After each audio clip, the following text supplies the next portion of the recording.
কিছুদিন আগেই বাংলাদেশ টি-20 দলের সহ অধিনায়ক তাসকিন আহমেদকে নিয়ে আপত্তিকর একটি সংবাদ পরিবেশন করেছিল দেশের বেসরকারি টেলিভিশন চ্যানেল ৭১ টিভি। গুম কাণ্ড নিয়ে ভুল তথ্য দিয়ে সংবাদ পরিবেশন করায় চ্যানেলটিকে আইনি নোটিশ দিয়েছেন তিনি। তাসকিনের পক্ষে সুপ্রিম কোর্টের আইনজীবী নোটিশ পাঠান ৭১ টিভিকে।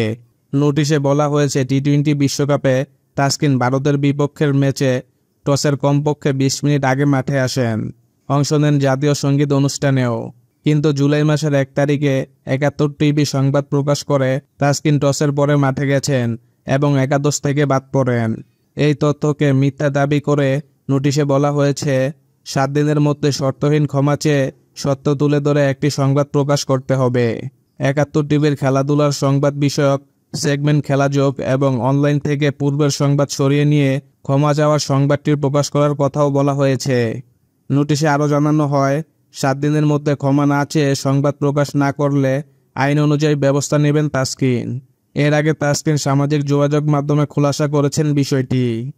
সেখানে তাসকিন লিখেছেন, আমি সকাল ৮টা ৩৭-এ উঠেছিলাম এবং ৮টা ৪৩-এ লবিতে গিয়েছিলাম এবং আমার রাইড প্রস্তুত হওয়ার সাথে সাথে আমি সকাল ৯টায় হোটেল ছেড়েছি। আমি সকাল ৯টা ৪০-এ স্টেডিয়ামে প্রবেশ করি।